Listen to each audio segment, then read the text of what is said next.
ஆன்மீக அன்பர்கள் அனைவருக்கும் நமஸ்காரம். இது உங்கள் ஹரே ராம் கிருஷ்ணா சேனல். அடியேன் உங்கள் சிவகாம சுந்தரி. இன்றைக்கி நம்ம சேனலில் ராகு கேது பயிற்சி பற்றி பார்க்க போகிறோம். இந்த மங்களகரமான ஆண்டான ஸ்ரீ விஸ்வவசு வருடத்தில் சித்திரை மாதத்தில் 13ஆம் தேதி, அதாவது ஏப்ரல் 26ஆம் தேதி சனிக்கிழமை மாலை 4:20 மணிக்கு மேலே ராகு கேது பயிற்சி நடக்குது அப்படின்னு சொல்கிறோம். ஸ்ரீ ராகு பகவான் மீன ராசியிலிருந்து கும்ப ராசிக்கும், ஸ்ரீ கேது பகவான் கன்னி ராசியிலிருந்து சிம்ம ராசிக்கும் பெயர்ச்சி அடைகிறார்.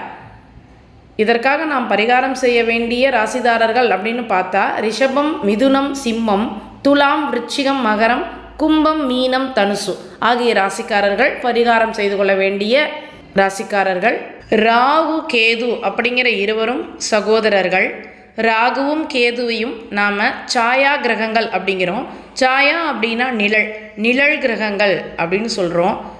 மற்ற கிரகங்களுக்கு இல்லாத ஒரு தனி சிறப்பு அப்படின்னு பார்த்தா இந்த 2 கிரகங்களுக்கும் உண்டு.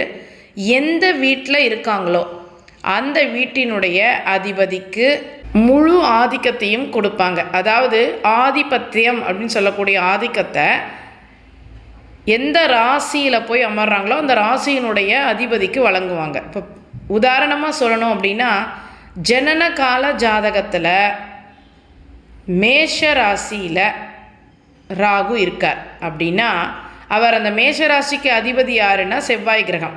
அந்த கிரகத்துக்கு முழு ஆதிபத்தியத்தையும் கொடுத்துருவார். பொதுவாக ராகுவும் கேதுவும் நாக கிரகங்கள், நாகர்கள் அப்படின்னு சொல்கிறதுனால நாம் நாகர்களை வழங்குவது அப்படிங்கிறது சிறந்தது. அது மட்டும் இல்லாத ராகுக்கும் கேதுவுக்கும் உரிய ஸ்லோகம் என்னங்கிறதையும் அதற்கான பொருளையும் நான் இங்கே பதிவிடுறேன். ராகுவுக்கு துர்க்கையை வழிபடுறதும் கேதுவுக்கு ஆஞ்சநேயரை வழிபடுறதும் சால சிறந்தது. இப்போ ராகுக்குரிய ஸ்லோகம் அப்படின்னா, அர்த்தகாயம் மகாவீரியம் சந்திராதித்ய விமர்சனம் சிம்மிஹா கற்பசம்பூதம் தம் ராகும் பிரணமாம்யகம். இதற்கான பொருள் என்ன அப்படின்னா, பாதி உடலை கொண்டவரே, பெரும் வீரரே, சந்திர சூரியரை கிரகணமாக பிடிப்பவரே, சிம்மிகையின் கர்ப்பத்தில் வந்தவரே, ராகுவே உம்மை வணங்குகின்றேன். ஸ்ரீ கேது பகவானுக்குரிய ஸ்லோகம்: பலாஷ புஷ்ப சங்காசம் தாரகா கிருகமஸ்தகம் ரௌத்ரம் ரௌத்ராத்மகம் கோரம் தம் கேதும் பிரணமாம்யகம். இதனுடைய பொருள் என்ன அப்படின்னா, புரசம்பூவை போல சிவந்த நிறம் கொண்டவரே, நட்சத்திரங்கள் கிரகங்களில் தலையானவரே, கோபம் மிக்கவரே, கோர வடிவானவரே, கேது பகவானே உம்மை வணங்குகின்றேன். ஸ்ரீ ராகு பகவானுக்குரிய ஸ்தலம் அப்படின்னு பார்த்தோன்னா, தமிழ்நாட்டில் கும்பகோணத்திலேருந்து 5 கிலோமீட்டர் தூரத்தில் காவிரியினுடைய தென்கரையில் திருநாகேஸ்வரம் அப்படிங்கிற தலத்தில் இருக்கக்கூடிய திரு நாகநாத சுவாமி திருக்கோயில், அதுதான் ஸ்ரீ ராகு பகவானுக்குரிய ஸ்தலமாக கருதப்படுகிறது. ஸ்ரீ ராகு பகவான் மனித முகம் பாம்பின் உடலுடன் காட்சி தருகிறார். ஸ்ரீ கேது பகவானுக்குரிய ஸ்தலம் அப்படின்னு எடுத்துக்கிட்டோன்னா, மயிலாடுதுறையில் இருக்கக்கூடிய கீழ்பெரும் பள்ளம் அப்படிங்கிற இடத்துல 2 கிலோமீட்டர் தொலைவில் கேது பகவானுக்குரிய ஸ்தலம் உள்ளது.